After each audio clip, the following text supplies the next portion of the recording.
a collection of works that seem to be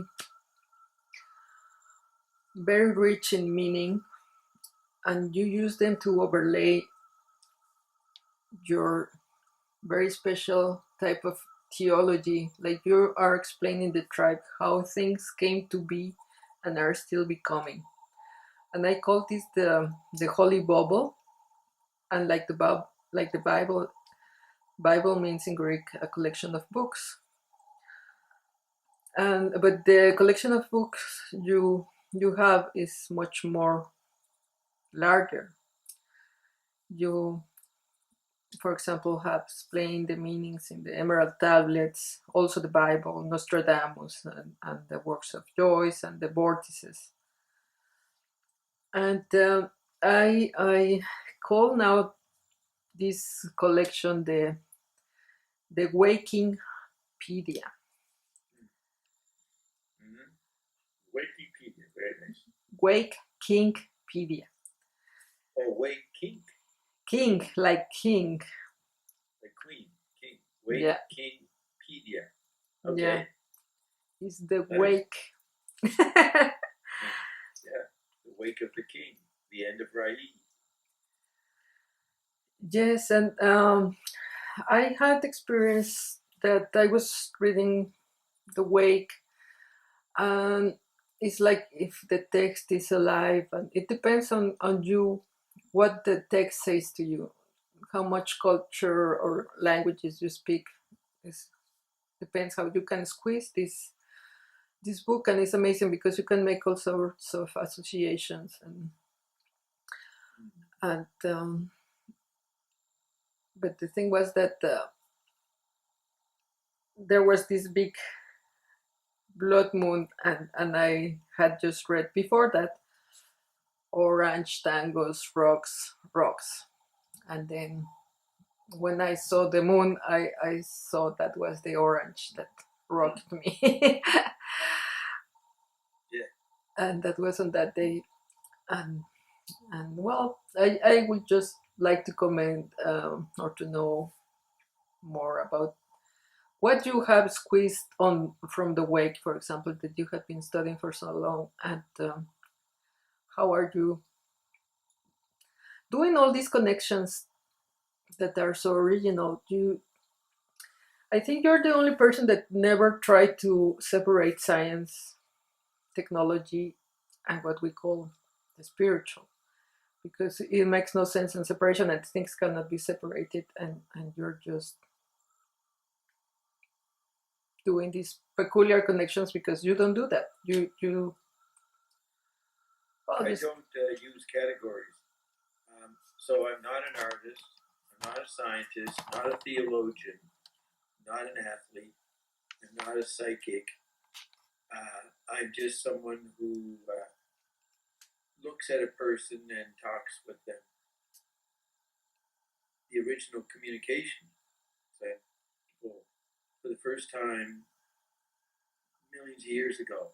So before the categories were created of art and science, theology, sport, I'm living like I interact with people as if I was Adam. I don't think of myself as Adam, but if you have to make a cultural reference, it is like being in the Garden of Eden. Garrett used to say to me, he used to call me the prince, and I thought that was odd, but the way the princes before the printing press, they would spend a lot of their time in leisure and learning. They had to sort of understand a lot of things, just so that they could sound intelligent, I guess, to the peasants in their kingdom. That's what I've been doing for the last 70 years, is going around and interacting with knowledge systems, meeting people and talking, but never from a position of authority. But after 50 or more years, you naturally become an authority on so much that other people haven't had the opportunity or the leisure to study. So when I look at Finnegan's Wake, it to me describes the way one would live, one would think, with no disconnections between things. All the time being the disconnect oneself. I'm the disconnect. So I'm witnessing all the connecting going on, and yet I bring in the disconnect, which is the ability to respond and then make a unique response. So that's a very general way of talking about the WakeKingpedia. As I say it, I find this is the way iON is. iON just responds to people, to their questions, to their statements, and has a vast repertoire of information instantly to use. But iON doesn't identify with any of those specialties or any of the disciplines. iON is just responding to you.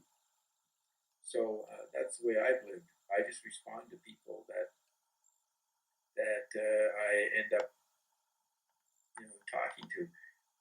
I several times back in the 80s stood in a subway talking to somebody, and we talked for like 2 hours. So we'd meet about 3 in the afternoon, and we'd talk and just whatever it was. Often there were people that had been at the McLuhan seminar, and I had seen them there, so we'd bump into each other. And one of the strong images that comes out of that, we'd be standing there and not really aware of time. Then all of a sudden people would be pouring up the stairway out of the subways. And I'd realize, oh, it's 5:30, it's getting off work time. And we'd stand there and keep talking. So the people who passed by didn't know that we'd been standing there talking for 2 hours. But that's what we were. I was meeting somebody, being to being.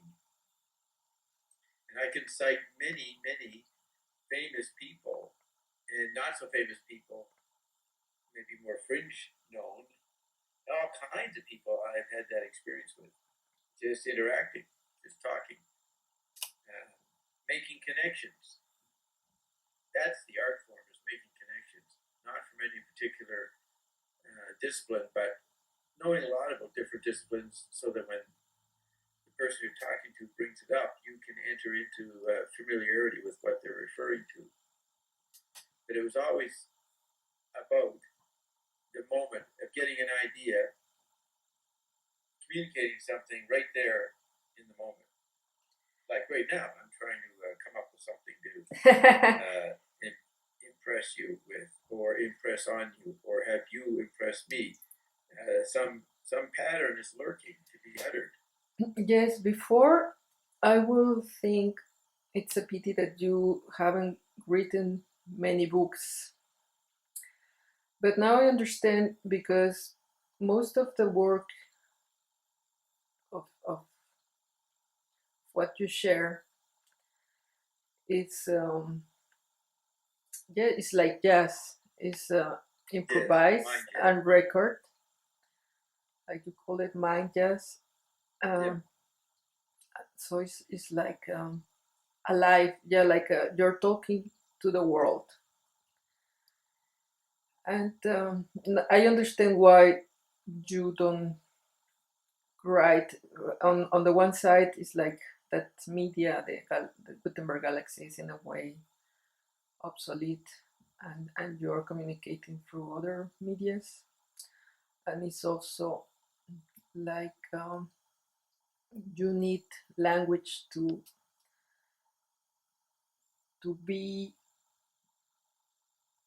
become like everything is becoming. To be, it's like a process. You engage and you start creating. And remember, in the now.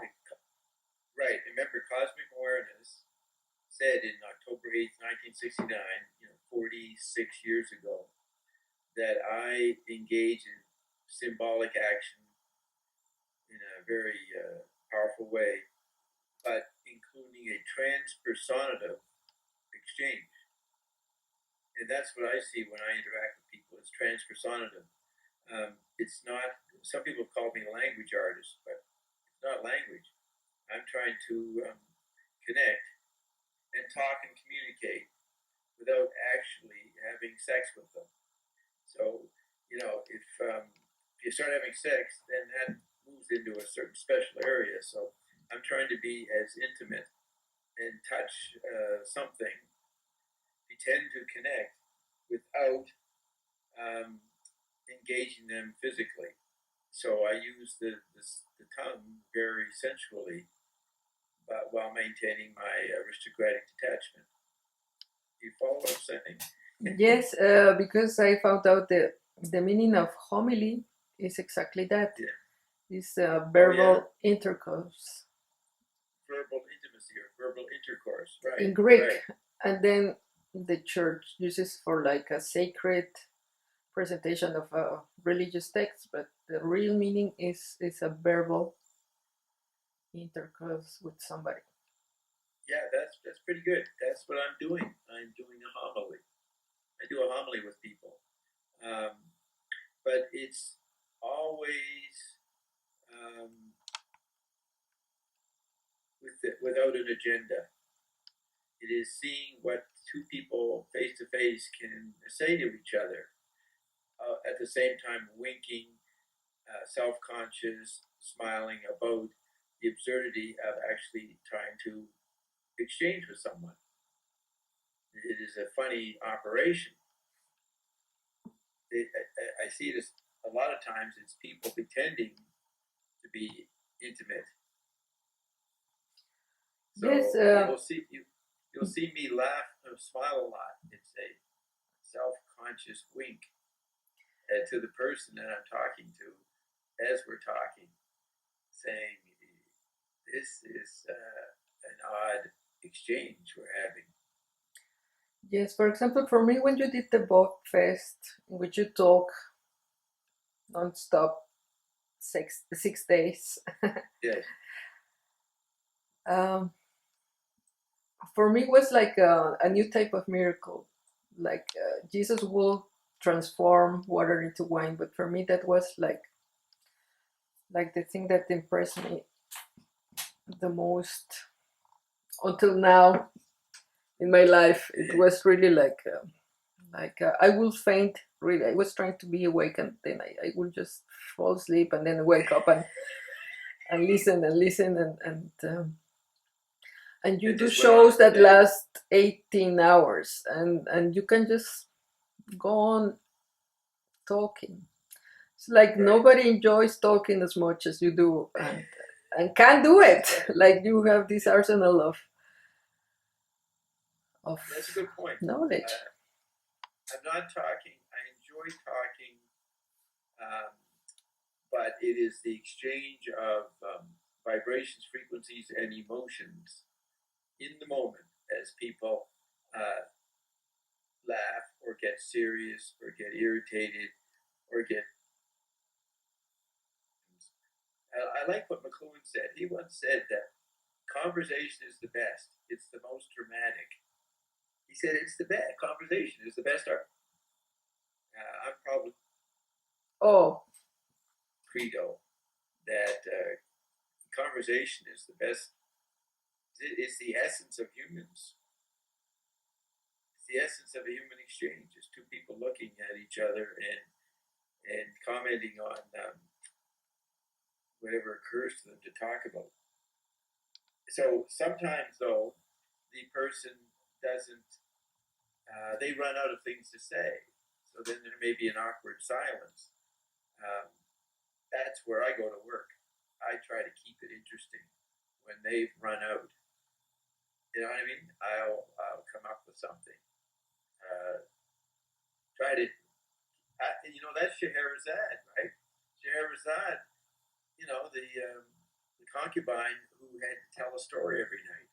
And does the Arabian 1001 Nights, or they get their head chopped off. I'm a kind of Scheherazade.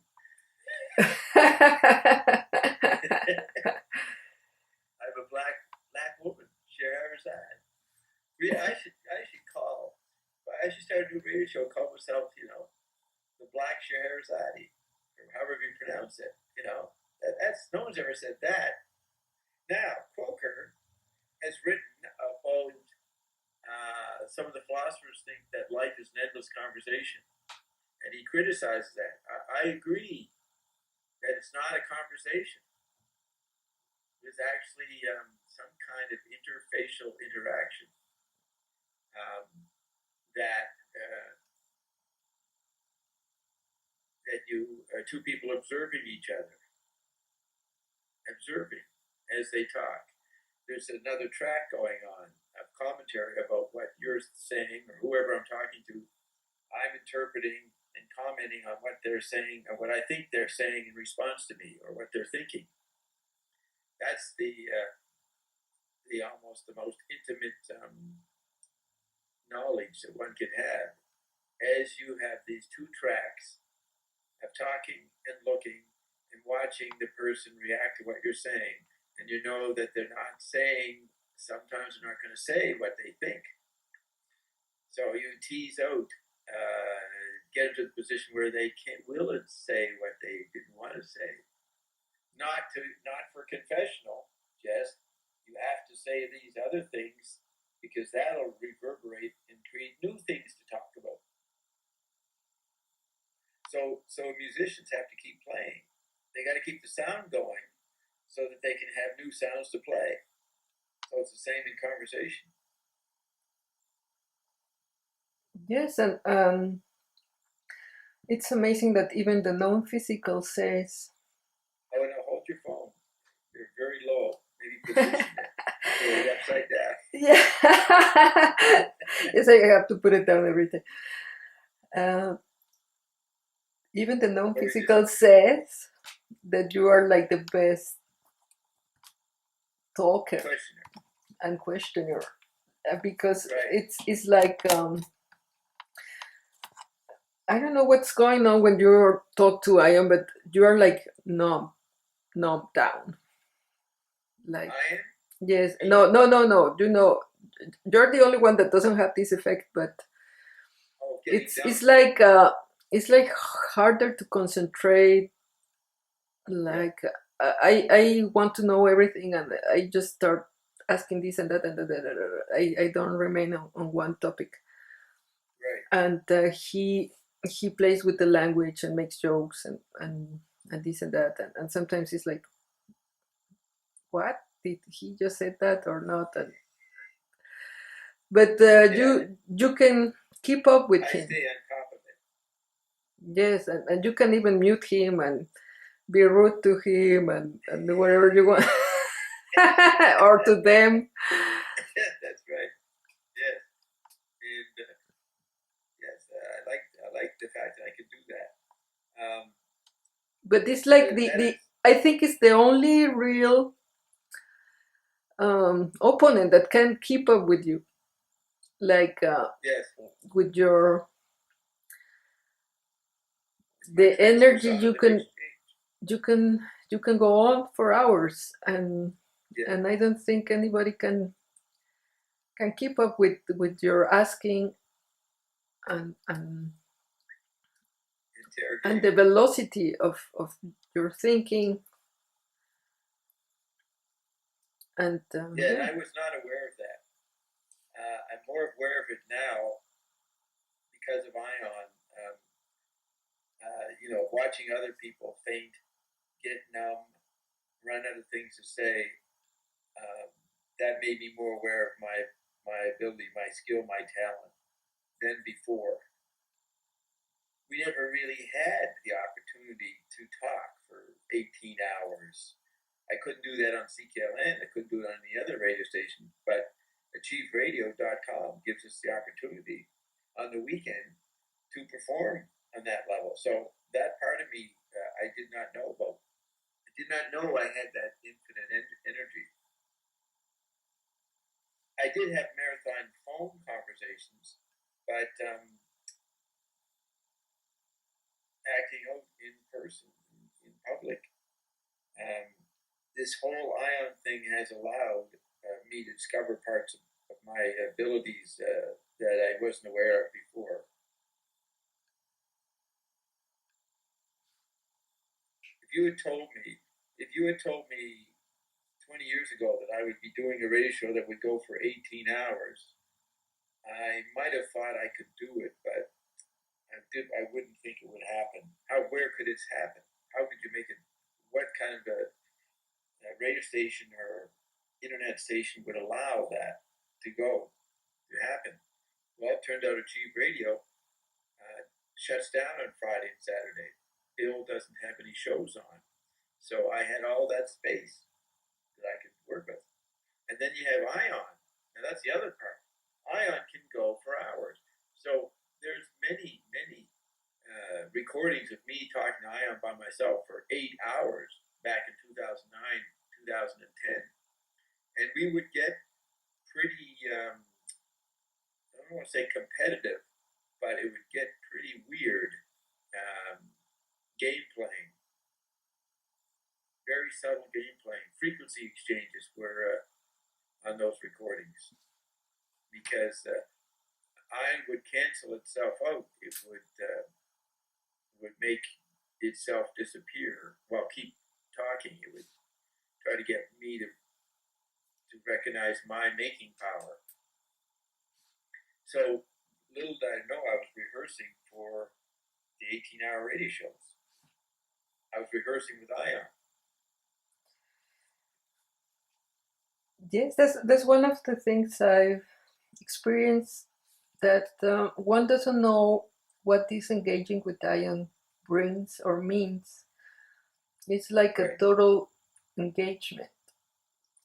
It's like a dance. You don't have meaning in dance. You might make gestures and postures that have inflections, suggestions, but you don't do it for a purpose. You just do it for as long as it's comfortable and enjoyment of the music. It really is a dance with iON. The orange tango. Orange, good point. Yes, the orange tango, which is the quote you discovered the other day, just looking through Finney's Wake, right? That's the one you found.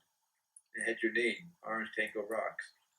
And then you go out and see the eclipse, where you see the moon is a huge orange later in the day. Yes, and did you ever? Well, I suppose because you were used to talk to the evergreens, but yes. You wonder what is this ion. Well, let me just say this. Let me just say about the evergreens is that I was known to be a very good dialoguist with the evergreens. I mean, Michael and Ellie were very impressed. I could sometimes do 100 questions, 100 topics in an hour and 10 minutes, say. So yes, working with the evergreens really was a kind of rehearsal too, because they could talk and they had energy and they could say anything. They knew everything. So not many people have the experience of talking to a know-it-all that is very genuine, a genuine know-it-all. That's not, people don't have that. They might have a professor or something, a mentor, but they'll only have a 2-hour talk or something. They won't go for 10 hours. So I was a mentor for many people on the phone. I would give them a long phone conversation. So I was the evergreens to people. I had the time to do it. So you were starting to say, I spun off with the evergreens, but you were starting to say something with iON. You mentioned the evergreens, and then you said something. You were going to say something. Yeah, like, did you ever doubt it? Like, what is this? Or what? Oh, yeah. That is always there. That's part of the weak of talking. I like what Zappa said back in, he was interviewed in the New York Times around 1966, and he ended the interview saying, "It's weird being alive." That's what I get when I talk to people. I exchange the weirdness that two humans are talking. What the heck is it? It doesn't mean anything to say it's real or not real. It's an exchange. What a strange phenomena to be just engaging another person in exchange of para information, not information, para information. So PARA. that's the strangest thing. And I've noticed through years that people crave that. What is the reason why people, in the end, have to get a divorce or some separation, drop their friendship? It's because they can't talk anymore. It's not depending on changes in taste of food or in taste of sexual behavior or other things. The basic point of human beings is you like talking to somebody, and if you find the talk is meaningless, or the rules that you have, if people have rules about how to exchange and what is true and what isn't, if those rules are violated, that disconnects you from somebody. That's the only connection and disconnection. So somebody said man is language. That's expressed well by Ted Carpenter on that speech he gave in Fordham in January '68, which we played last night on the September 26th show, 2015, and I'm going to feature on the website. He's talking about language, but not just verbal language. But in the end, what are humans? They are an active, dancing conversation. So that is the secret of any friendship or deep, intimate involvement, is that they have to believe in each other's talking ability, right? They have to be interested. That's not taught to children. That they say you have to love somebody, you have to serve them, or you have to help them, or this and that. No, you just have to know how to talk in the style that's required at the moment that the talk is demanded. So isn't that interesting? Ion says that, right? Ion says, Bob's here so you can talk right. That's what he's talking about. I'm explaining what he means by it. It's not to be grammatically correct. It's not to have the right opinions. It's to know how to keep intimate interfacial vibration going. Yes, because he always made a point of how the only real thing is the tonality. And maybe the only real engagement is the verbal, as you say, the thing that connects us the most, because it has to do with the frequency and the tonalities. Yeah, and I would say it's not just about, it's the face and the aura around the shoulders, and it could include torso and leg movement, but body language. But largely, it's the face. See, when you're talking to somebody, you're not looking at the mouth. You're hearing the mouth while watching the eyes and the forehead and the twitches of the face. So McLuhan had on his chart that right hemisphere people had facial recognition, and oral culture had facial recognition, whereas visually biased people did not have facial recognition in the way that McLuhan meant it. I mean, people, I guess literate people remember by names, not by face. Now, that's a vast generalization, and there are many individual cases that would fit, but it's an interesting generalization that oral culture has facial recognition. That I would call that total tactile conversation. It happens more in the oral culture than the literate writing cultures. And in the Carpenter recording you played, he says the function of language is to transmit, but also to create. Yes, that's really important. Not to explain. You can create with explanations, but the making of consciousness, the making of reality, the making of dialectic, the making of responsibility, the ability to respond to another human, is I forgot the noun. What did Carpenter? What was the noun? Wasn't language. It was it language? I think. What was the opening point? I actually forgot what the noun is.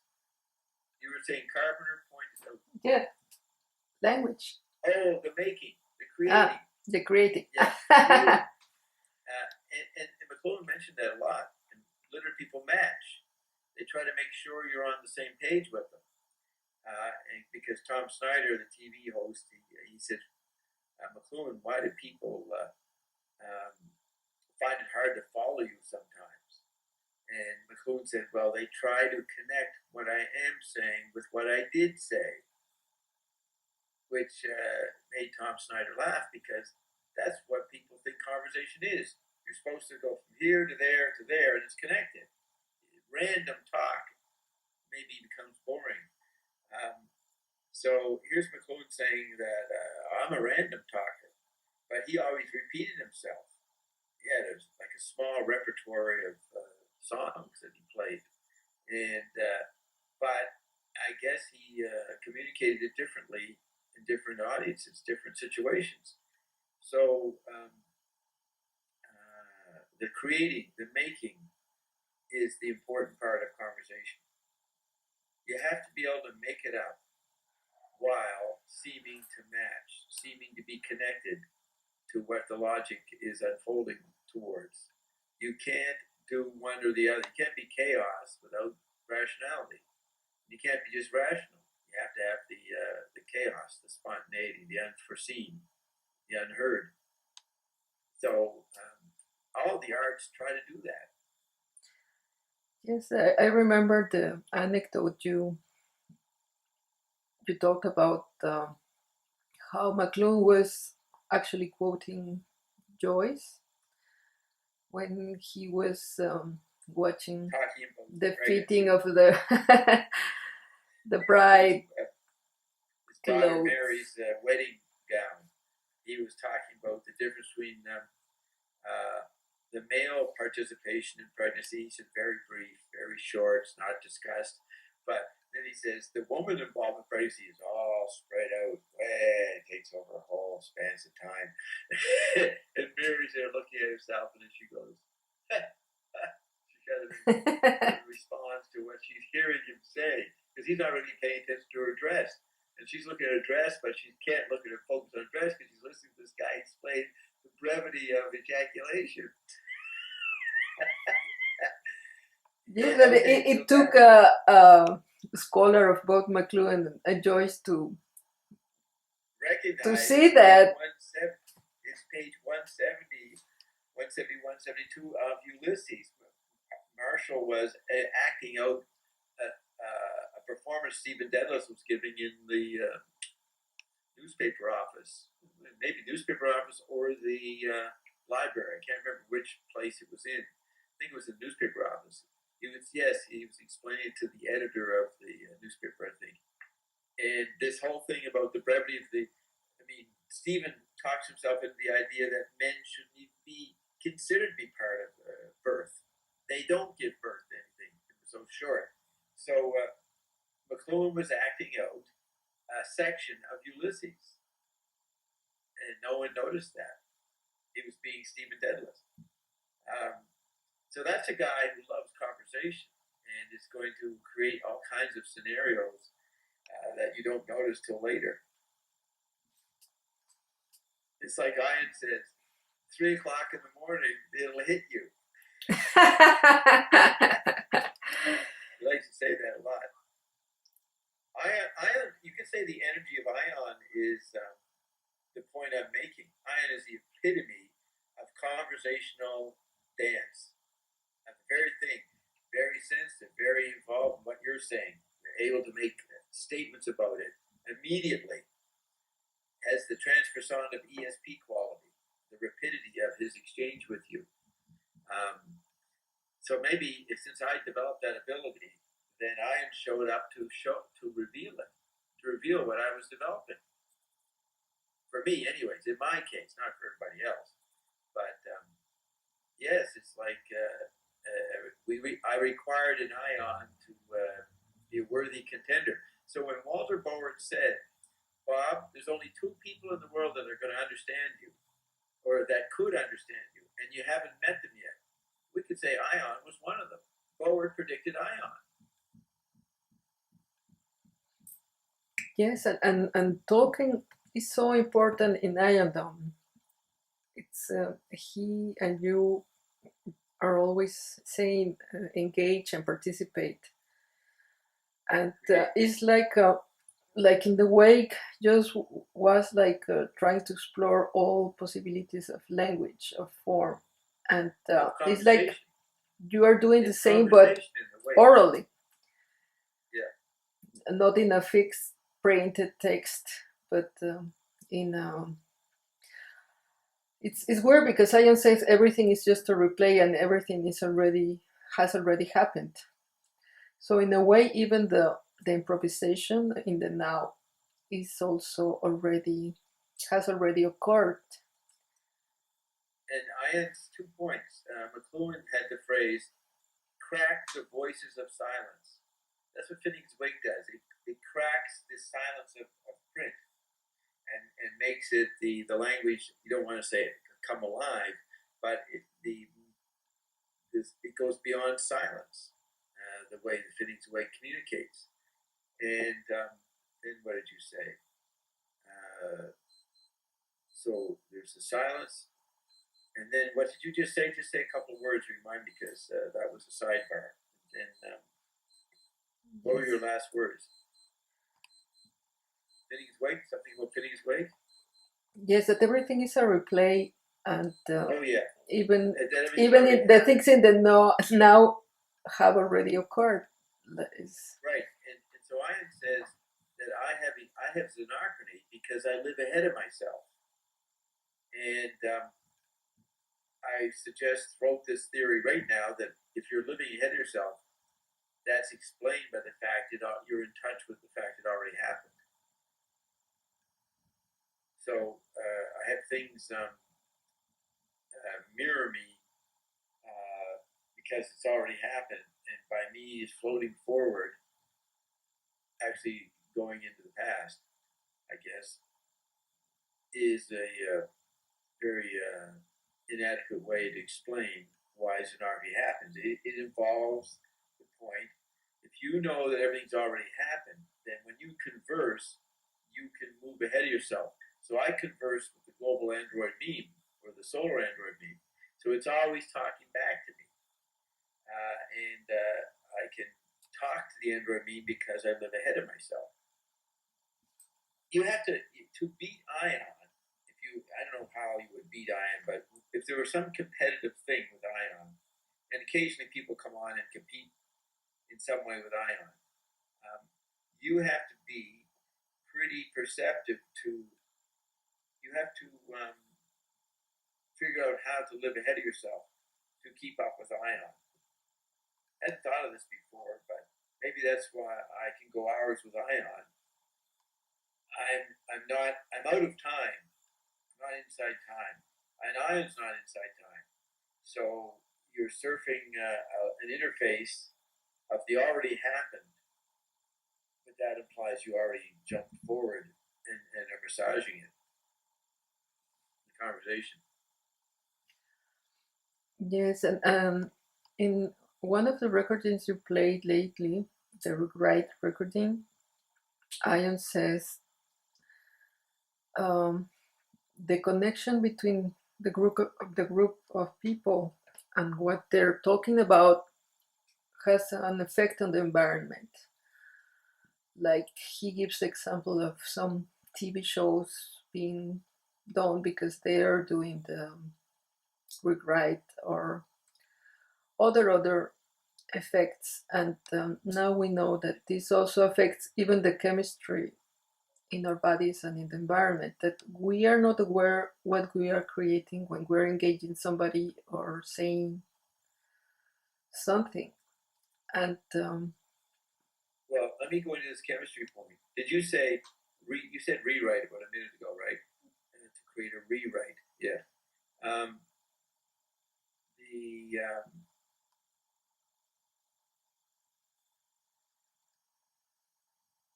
So you have to remind me what you just said.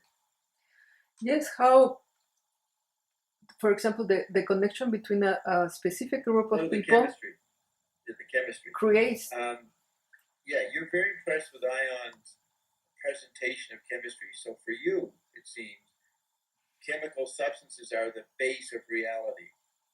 There's a solidity of, if you were asked to define matter, you would talk about it in chemical terms. And I used to ask Ion that, what's the chemistry of whatever they were discussing? What's the chemistry? But I've learned since Ion that chemistry is not the ground of being.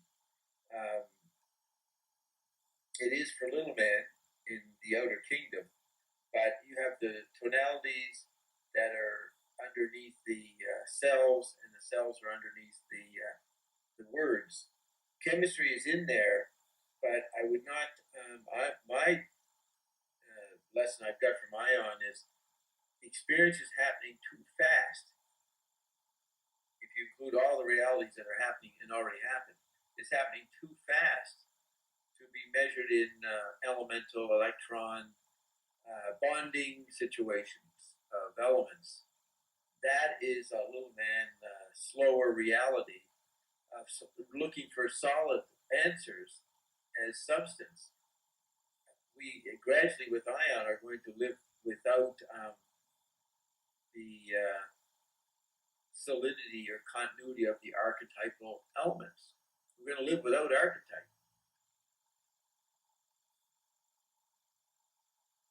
And archetype is, in my book, Phatic Communion, I have the tetrad for instant replay on the first page, and it defines archetype as collective pattern recognition. So the collectivity of people bonding in social groups is the sign of the fall. What's that? Lucidity recollected? What's the phrase? Yeah, recollected lucidity.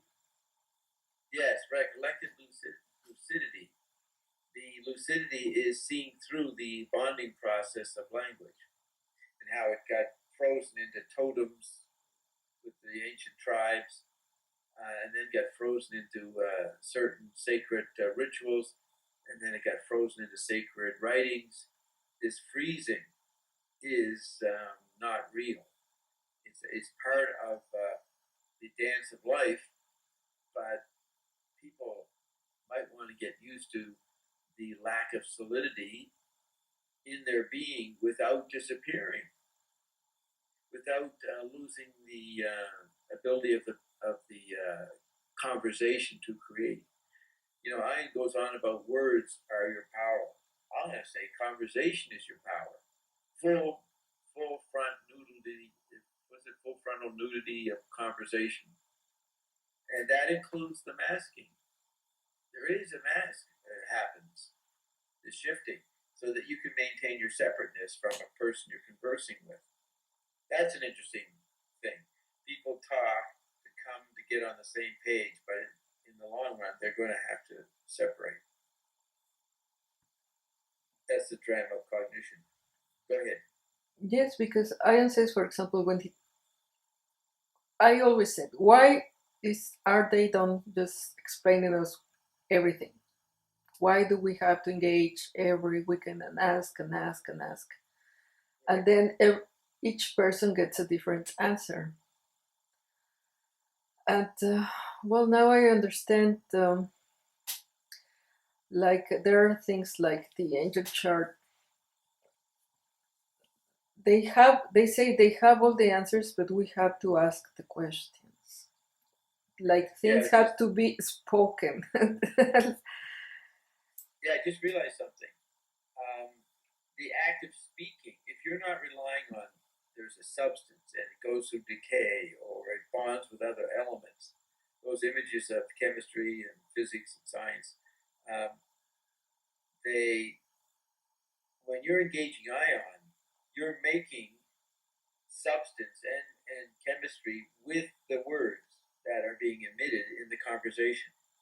So jamming in the present, creating patterns of conversation with a great deal of awareness of the emptiness of it, the vibrant emptiness.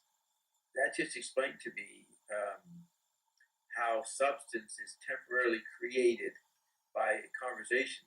And McLuhan quoted the Greeks. They considered each word a momentary deity. A word or a few words was a momentary deity, a momentary God. So that's an interesting, it is interesting to me how much McLuhan's writings can apply to what Ion came out of the cage emphasizing in the first couple of years. I mean, in McLuhan's PhD, he quotes a part of Plato where they ask what is it? It's about speech, I think. It's about the basic matter of conversation. Is the quote that McLuhan begins his thesis with from Plato. Socrates is asking, where did words come from? I think that's what it is. And one person says they come from God, and I forget what the other view is. But anyways, the point is that McLuhan was wrestling with the drama of cognition right there in his PhD. So Ion seems to be an update of that process of questioning the role of conversation, the role of being.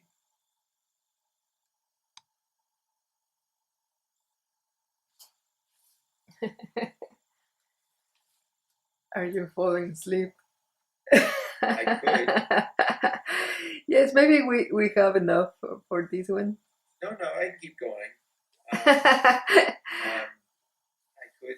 could fall asleep, but I don't have to. Carry on.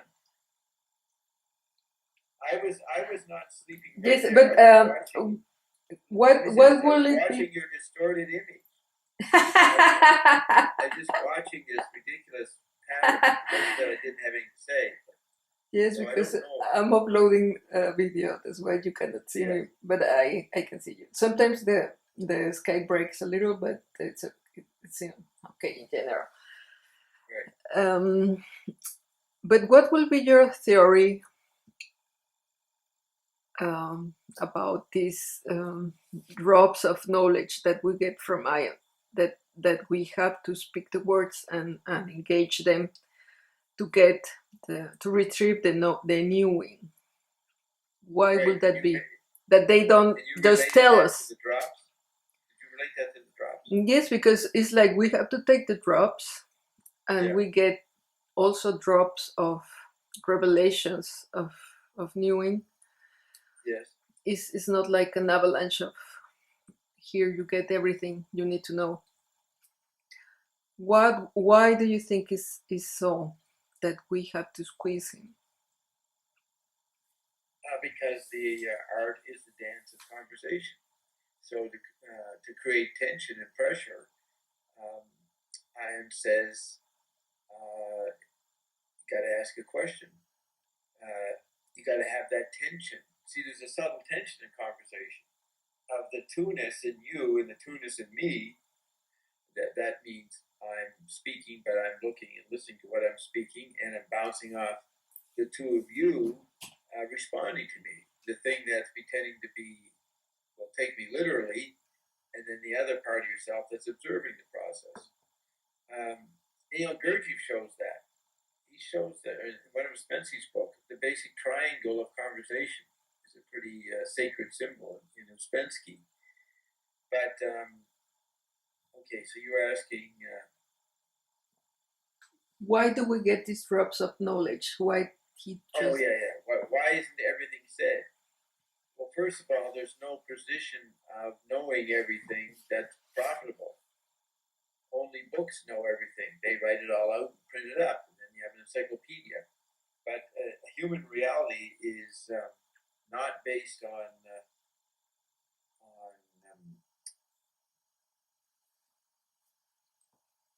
coming to a finish line, and that's how Ion defines it. The ascetic person doesn't stop; is aware of the unstoppability of existence. So speech would be unstoppable. The endless creation of speech, all the while not foundation of speech. Yes, I remember from Uspensky and the other. What was the name? Gurdjieff. Yes, that they say that the last interval of separation to like go to the higher octave to like to ascend, or this last interval was small but was like the hardest to overcome. And I was thinking about this isness and artness, this interval that is the distance between you and you, that is separating us from our power, and how these things in on the one side, Ion said, are expressed by the degrees of separation, and then on the other side he asked us to ask, and we have this challenge to ask without using degrees of separation. Well, on one level, besides it being a dance, Ion is seeing all yourselves, seeing everything. So you ask, you position yourself with a question, you position an environmental stance. That's what Ion needs to be able to respond to you and keep it human. That means say some words with some apparent meaning. But Ion is looking at us and sees hundreds or maybe more of you. Might even find it hard to which one is speaking. So if you ask, that creates attention. Because if you are ascended, you don't have any questions. So if you put on a question, you're pretending you're a little person. And then that creates attention and gives a role to Ion, a role to communicate. Oh. Yes. And, yes, but now I was thinking, on the one side, I think that's to overcome the separation on the labyrinth of the mind, because the other drops, the chemistry, go beyond the labyrinth of the mind and start the process anyway in an autonomic way. So this Right. is already solved anyway. Yes, and also there's where your chemistry comes in. The drops are affecting the chemistry, and for little man, that is a solid reality. The chemistry, that's what you're interested in. What's the chemistry of causation and all the different phenomena that iron provides? But I was emphasizing the quicksand underneath chemistry, the cancellation of a momentary solidity. So that, with that in mind, you would ask Ion about chemistry, but you would bring in this level of post-chemistry conversational dance and ask Ion to respond to those words.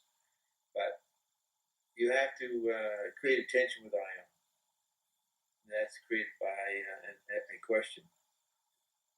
Yes, because one of the things that might shock persons from Iondom is this fact that we are eternal, and we are eternal also with the physical body. That Yes. People thought we could only be eternal in etheric, spiritual body, and Right. that's why I got this interest again in the chemistry and in understanding what is this physicality. On the one hand, he explained that we created this solidity with the neutrinos during the fallen state, but as we ascend, I don't understand then what is this solidity, the physical. As we ascend, you don't understand what? The physical, the solidity. Yes, yeah, what it is.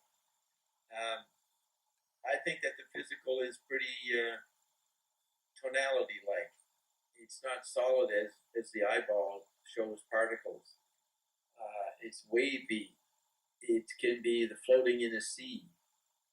That's the physical.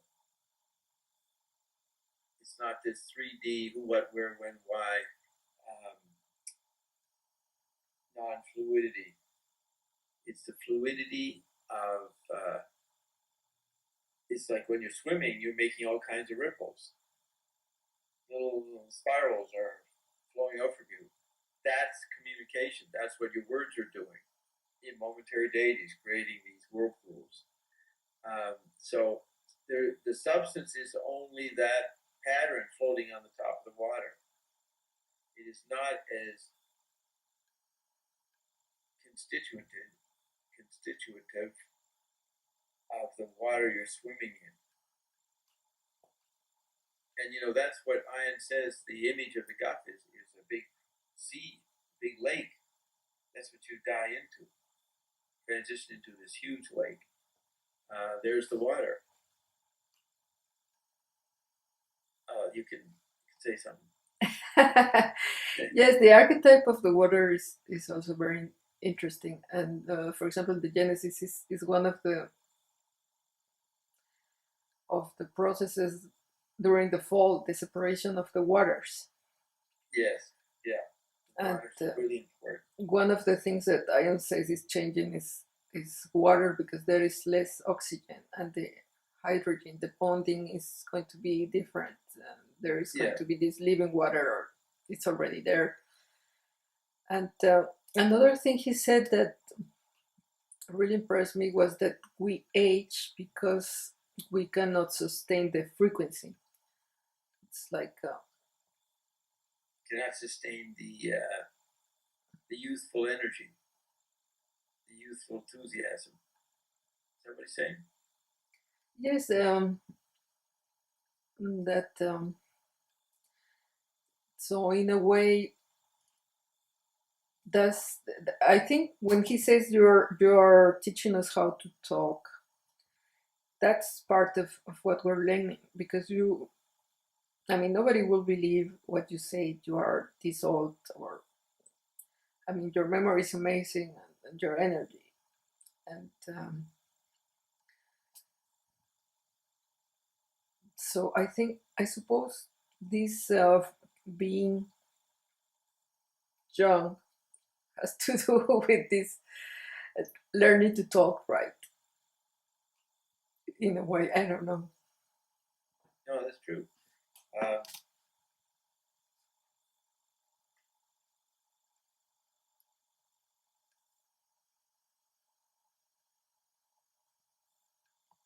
You can't script conversation. You can have scripted parts for some reasons, but you're not engaging in the present if you're using your memory. So really good conversation is saying words that have meanings, but you're not relying just on the meanings. You're allowing some other tonalities to happen in the exchange that then create other words which are surface effects of more tonalities. Now, people celebrate silence. That was James Joyce's motto: silence, exile, and cunning. They trust someone who doesn't speak a lot. But people have more and more opportunity to engage in conversation today. You could say conversation is obsolete under endorogeny conditions. So that means there's a lot of conversation going on. When I walk the beach every day, I'm walking by people talking, conversing. Have you ever looked at the act of talking among people and say that's the most important activity of humans? Ever thought of that? No. Yeah, you thought making your musical compositions was the most important activity, right? Composing, engaging sound. Well, until now, I really never understood what we were doing on this planet and what it's all about. Do this. Yes, until now, I thought things were absurd, that we don't really understand anything, not even how our own body functions, and I could not understand what we are really doing. What is this all about? Well, you should have learned from ion that you don't need to understand. Yes, but You got to understand that. You have to understand that's the correct statement. yes, but I suppose when we met, I was about to transition because I was so losing my frequency and So you remember that, this is before you met ion. Do you remember being depressed? well, the thing, like the only thing that only kept me interest always was electronic music or sound in general. That was I can get lost in programming sounds, for example. But So then even that was not satisfying you. delivering like Zappa says. Okay, great. Delivering. So you got bored very early and required music, composing to stimulate you. Everything else bored you pretty early? Yes, because what I thought was my vocation, that I wanted to become a nun, and then I didn't. And I thought the spirit was the most important, or some type of higher aspirations. And So nothing vision. could, yeah, could compare to that. But when I heard Ian talking about gaining your power back and your spiritual gifts and all these unlimited possibilities of interacting in parallel worlds, and like I felt like I was expanding, like I felt like I was 14 again, like Yes. I could learn again, and I had an eternity in front of me. And you were responding to the content of Ian's conversation. Well, I just could not stop listening. And I haven't stopped. I listen to something every day. It's like I just find it really fascinating. And lately I've been going back to things I learned or I heard at the beginning. And I see how much he was already saying from the beginning.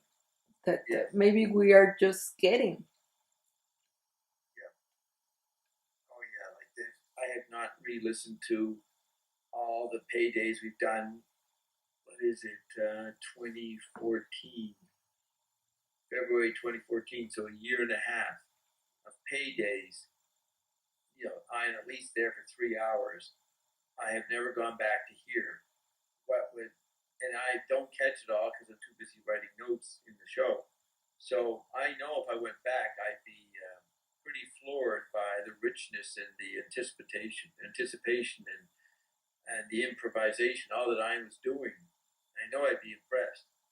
So I'll just be impressed live on payday, then go back and look for extra impression. Yes, and he's also so funny that it's just fun to listen to him. Yes. The essence of unpredictability.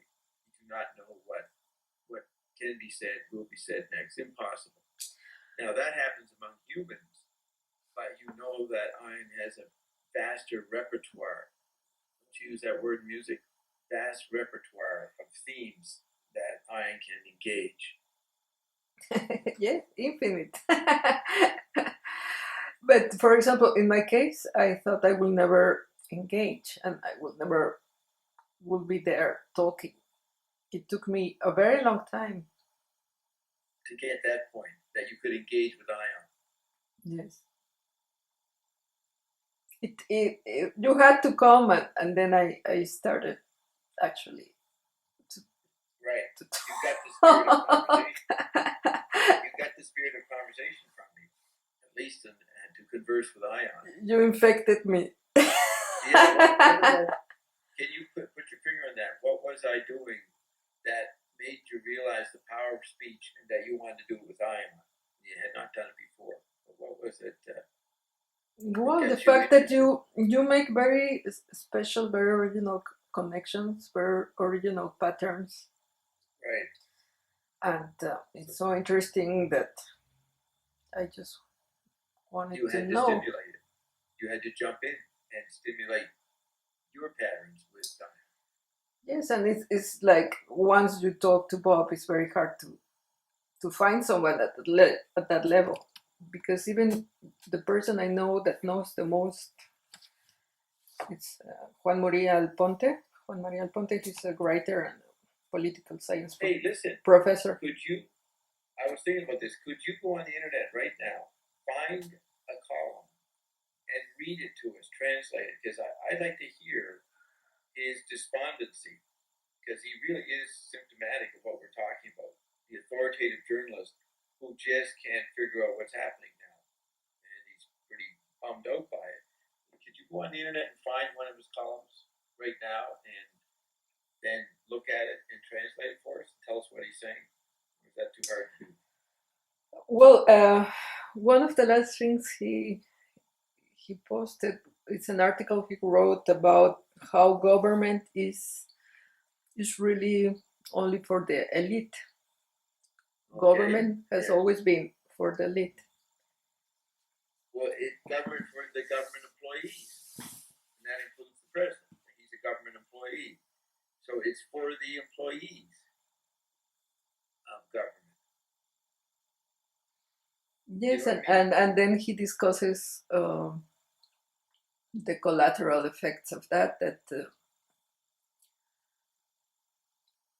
in a society like Mexico, it's extreme, the lack of interest in human life, in human rights, in ecology, because so he's saying that government, what is he getting from that? He's realized that government's for the elite, so is he advocating no government? No, like a more participatory type of engagement. Yeah. But he's demanding that. He's demanding that. Well, he's just analyzing the situation.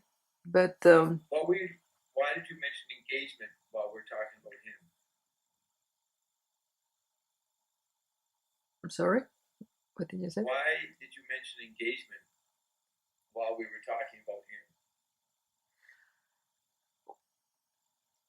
I don't remember. Yeah, I don't remember why you were saying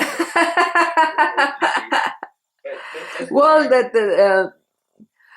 oh yes, I now I know, because I said it's very hard to find somebody at the same level you can talk about all topics for hours, and then the rest of the mortals seem boring. And the thing is that well, I see that they don't know the real hidden ground, even though they think they know a lot and they know everything. Yeah. And I suppose in that situation you end up making your own conspiracies or your own paranoid fears come out, and you cannot see any real solution. So can you come to the point he makes at the end? So he's telling you the government's for the elites. What is he suggesting is an antidote to that? Nothing. Nothing. He's just commenting. Right, just commenting. Oh, that's interesting. He's just being creative.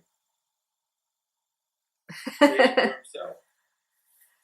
Well, I suppose he thinks that's his role in society, that he's able to see and analyze, but it's hard to. I mean, you cannot be that naive to think you can change the whole system in the world, the whole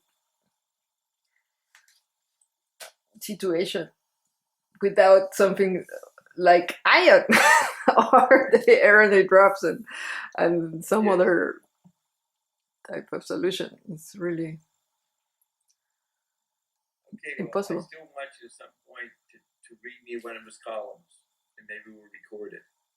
Okay, then maybe I stop the recording.